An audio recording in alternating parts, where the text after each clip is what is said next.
Hot seat पर बैठे युवक ने 5 लाख जीत लिए थे। इसके साथ ही कैमरा सिंहासन 25 पर बैठे उसके पिता की ओर घूम गया था। भावुक पिता ने बताया कि उनका 25 वर्ष पुराना स्वप्न आज उनके बेटे ने पूरा कर दिया। सेठ करतल ध्वनि से गूंज उठा था। मेरा संवेदनशील मन भी एक बारगी भावुक हो उठा। रिश्ते सचमुच प्रकृति का एक मूक उपहार हैं। जितनी उम्र उतना मजबूत, जितनी देखभाल उतना सम्मान, कम शब्द ज़्यादा समझ, कम मुलाकातें ज़्यादा भावनाएं। केबीसी के सेट पर ऐसे दृश्य आम हो गए हैं। सोफे पर बैठे पति के मुंह से वाह निकल गया था। दीवान पर अधलेटी सासू माँ ने टीवी की ओर हाथ उठाकर बरैयाँ उतारी। भगवान ऐसा बेटा नाती सबको दे। मेरी धड़कनें तेज होने लगी थी। आशंकित चोर नज़रों से मैंने सोफे पर भी पति के पास बैठे बेटे अमय को निहारा। वह अनमना हो उठा था, मानो बहुत प्रेशर में आ गया हो। मैं असहज हो उठी। कुछ तो है इस अबोध के मन में जो इसे इस तरह के दृश्य पर व्याकुल कर देता है। बोर्डिंग में पढ़ने वाला अमय 10वीं की परीक्षाएं देकर घर आया हुआ है। घर में और आने जाने वाले मेहमानों से आजकल उसके करियर को लेकर बातें चलती रहती हैं। खाना खाते हुए हम सबके साथ बैठकर वो भी शौक से टीवी देखने लगा है। पर इधर कुछ दिनों से मैं गौर कर रही हूँ कि जब भी इस तरह का कोई भावुक दृश्य जिसमें संतान अपने अभिभावकों के लिए कुछ कर रही है स्क्रीन पर आता है तो वो प्रेशर में आ जाता है। क्या चल रहा है उसके दिमाग में? शायद मैं ही ज़्यादा सोच रही हूँ। ज़रूरत से ज़्यादा सोचकर कई बार हम ऐसी समस्या खड़ी कर लेते हैं जो है ही नहीं। तो शायद मैं यही सोच रही थी। कल हमारे कोई पारिवारिक मित्र सपरिवार आए तो हमें को भी उनसे मिलने हमने बैठक में बुला लिया था। अच्छा हुआ बोर्डिंग की पढ़ाई की तो बहुत तारीफ सुनी हमने, आगंतुक ने कहा। तभी तो भेजा है वहाँ, अच्छी गाइडेंस मिलेगी तो अच्छे से मेडिकल कॉलेज में दाखिला मिल जाएगा उसे। अमय के पापा ने गर्व से बताया। वो तो है। गुड लक बेटे, फटाफट डॉक्टर बनकर पापा का हॉस्पिटल संभालो। मैंने गौर किया था अमय का चेहरा बुझ गया था और वो चुपचाप वहाँ से उठकर जाने लगा। क्या अमय मेडिकल में नहीं जाना चाहता? पहली बार मैंने मन में संदेह उठा। शायद अतिथि मित्र ने भी यही लक्षित किया था, इसलिए पूछ बैठे। क्यों बेटे, मेडिकल में ही जाना चाहते हो ना? अरे हाँ, ये भी कोई पूछने की बात है। खानदानी पेशा है हमारा। माना मेडिकल की पढ़ाई महंगी है, पर हम महंगे से महंगे कॉलेज में पढ़ाने में सक्षम हैं। अमय की तो मम्मी भी मेडिकल में ही जाना चाहती थी। क्यों शुभी? वो तो अमय के पापा ने बीच में ही मोर्चा संभाल लिया था। मैं चाय बनाकर लाती हूँ, आप चीनी कितनी लेंगे? मैं अनमनी सी उठ खड़ी हुई थी उसके अगले ही दिन। फिर कुछ ऐसा घटा कि मेरा संदेह पुख्ता हो गया। अमय की बुआ मिलने आई थी। माँ बेटी बतिया रही थी। अमय वहीं बैठा कोई पुराना मैच देख रहा था। रिनी की डांस क्लास कैसी चल रही है? सासू माँ ने अपनी दोहती का हाल जानना चाहा। अब जा रही है तो कुछ तो सीख ही रही होगी। आपने तो मुझे डांस क्लास में भेजने से साफ इनकार कर दिया था। दीदी की पुरानी अधूरी रह गई कमर कसक उभर आई। अरे तब लड़कियों को सिलाई बुनाई कढ़ाई कुकिंग आदि सिखाते थे। तुझे सिलाई सीखने भेजती तो थी। क्या उखाड़ लिया सीख कर? घर भर के फटे उधड़े सिलते रहो। बुआ उसका स्टार्टअप खोल लो, खूब चलेगा। अमय ने चुटकी ली। चुप शरारती। कोई बात नहीं दीदी, आपकी इच्छा पूरी नहीं हुई तो क्या हुआ? आपकी बेटी को वो खुशी मिल रही, इसी में खुश हो लो। वो कौन सी खुशी जा रही है?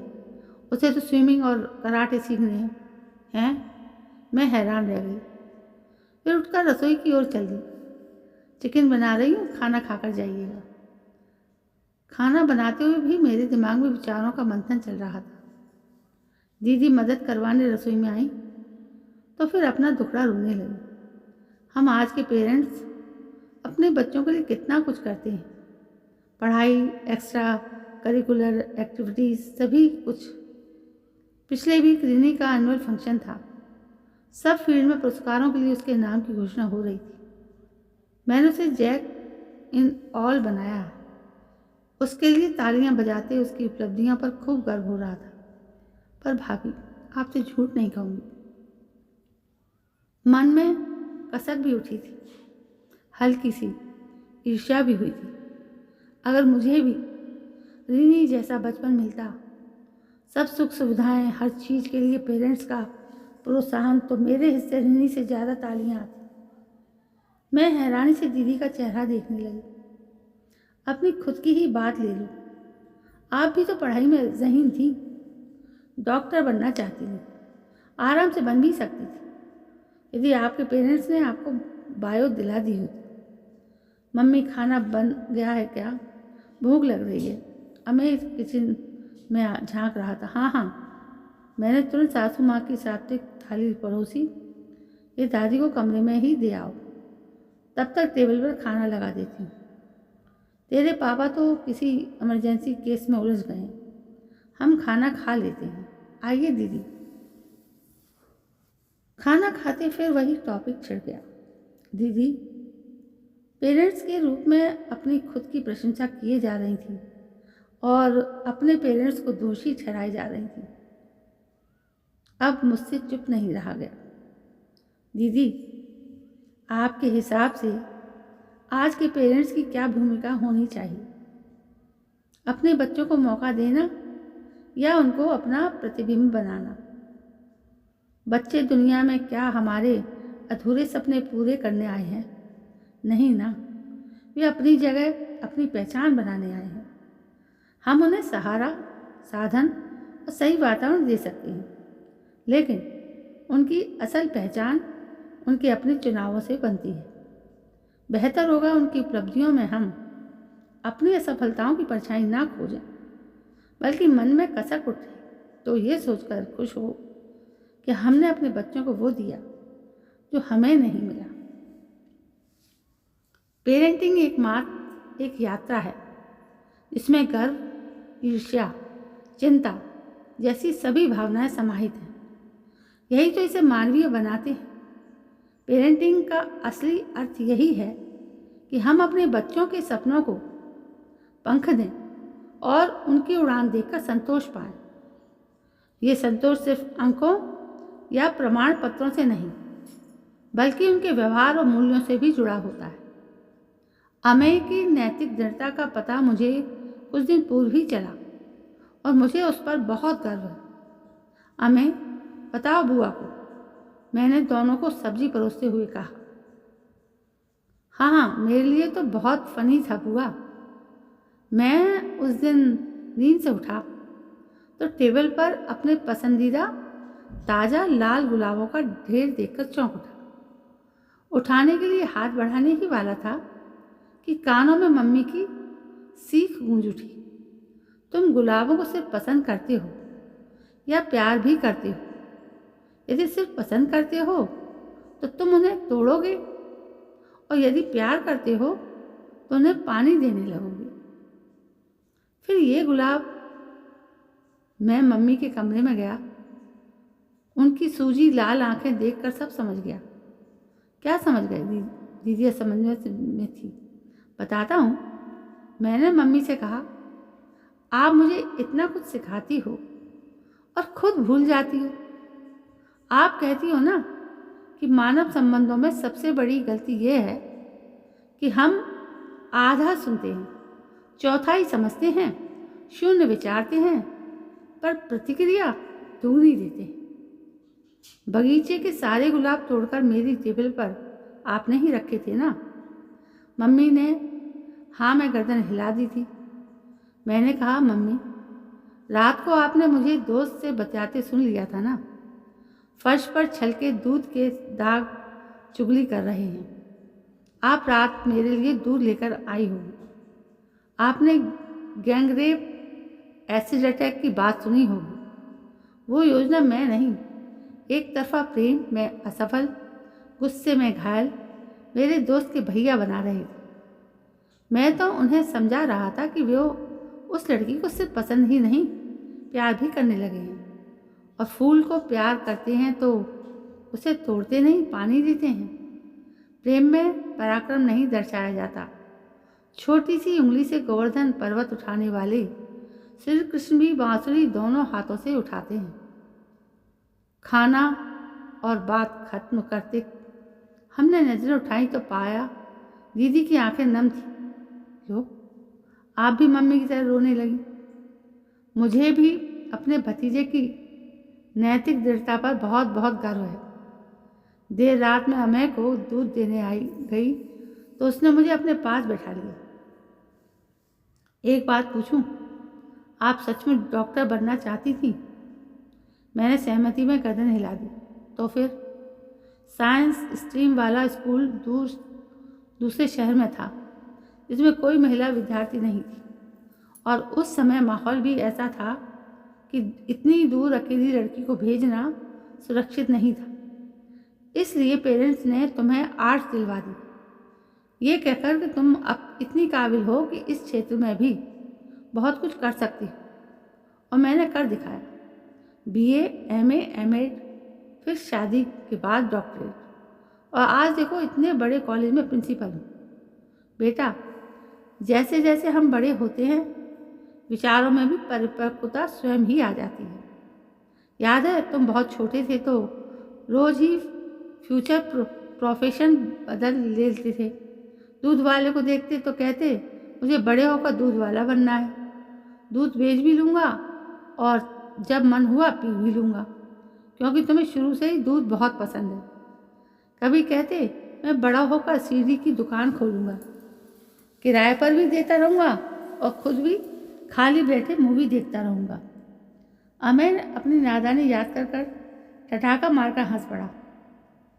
जीवन में क्या करना है रामायण सिखाती है, और जीवन में क्या नहीं करना है वो महाभारत सिखाती है, और जीवन कैसे जीना है ये गीता सिखाती है।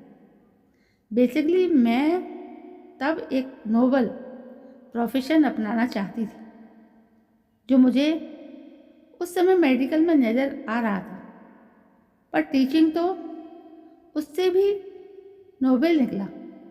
ये तो वो प्रोफेशन है जो दूसरे सारे प्रोफेशनल्स तैयार करता है। मुझे ना पेरेंट्स से शिकायत है और ना और किसी से। उन्होंने उस ज़माने में मुझे इतनी शिक्षा दिलाई, इसके लिए मैं उनकी शुक्रगुजार हूँ। और वैसे भी हर बच्चा एक यूनिक आइडेंटिटी रखता है, अलग सोच रखता है, तो सबको एक ही लाठी से हाँकना व्यवहारिकता नहीं है।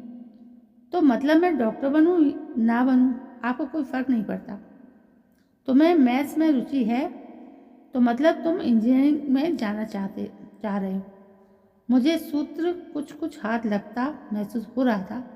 नहीं, मैं कॉमर्स विद मैथ्स लेकर सीए बनना चाहता हूँ। अरे वाह, इसकी तो आजकल बहुत डिमांड है, ज़रूर बनो।